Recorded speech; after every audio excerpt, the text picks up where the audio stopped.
Florida Congressman Michael Waltz would have to be part of anything that approved any decision that approved this. He joins us now. So according to Al Jazeera, this is what's in the EU plan. They reported on this on Saturday. 150 Iranian financial entities and 17 banks would be removed from the sanctions list. South Korea would release $7 billion worth of Iranian frozen assets. Iran would be allowed to sell oil as well. And in exchange, Tehran would immediately and then gradually roll back nuclear advances that it's made over the years. As I pointed out, any decision on this has got to go through Congress. Where do you stand on this?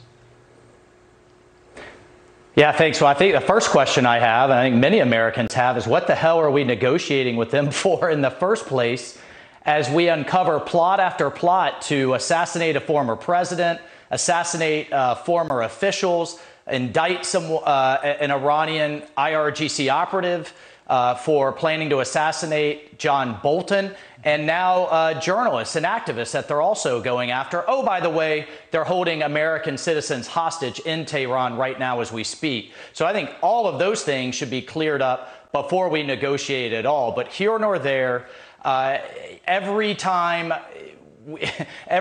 John, we seem to go to the table, the Iranians come with new demands and Biden's negotiators come with new concessions. And remember, we're not even negotiating directly with the Iranians. It's through the Russians, of all people. And the Russian negotiator remarked on Russian TV that the Iranians have received far more than they ever expected. So you're going to see those billions flow, as Al Jazeera is reporting, through sanctions relief on Iranian banks, corporations, even the supreme leader. I think they've worked around the IRGC issue coming off the terrorism list by lifting secondary sanctions, which means American businesses still can't do business with IRGC, but the rest of the world can.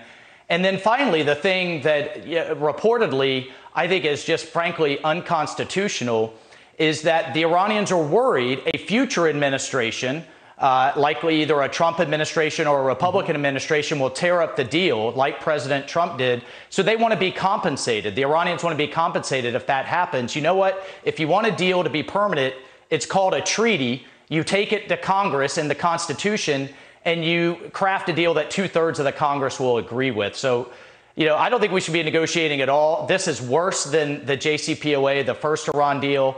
And if you want it to be permanent, you come to Congress. And then finally, John, there is a law in the books called INARA, the Iran Nuclear Agreement Review Act, that says it has to come to Congress for a 30-day review. And if Congress doesn't agree, you can't lift sanctions. So as far as I'm concerned, they're in violation. The Biden administration's in violation of that law right now if they go through with the deal.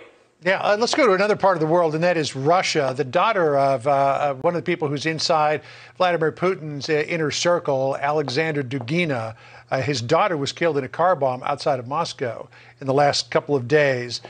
It's likely believed that that car bomb was meant for Alexander Dugina. The Ukrainians have said, hey, we didn't have any part of this, even though Ukrainian partisans have been using car bombs to kill Russian officials inside Ukraine. What effect do you think this might have on the war? Yeah, I'm not sure what to make of this yet, John. This could be internal. This could be internal to Russia in terms of maneuvering around Putin's inner circle. This could be a false flag to blame on the Ukrainians. So not sure what effect it'll have. The thing I'm watching most closely right now that has the hair on the back of my neck standing up is a potential fight over the Zaporizhzhia nuclear plant. The Russians reportedly are moving to take it offline, which would cut off electricity to 30% of Ukraine.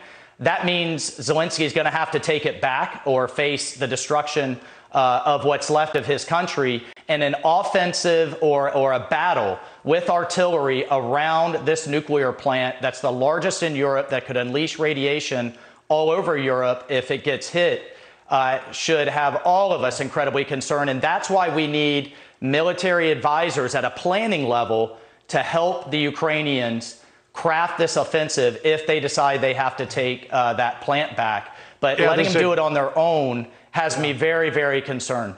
No question that is a real problematic situation. Congressman Michael Waltz, always good to spend time with you. Thank you. Okay. Thank you, John.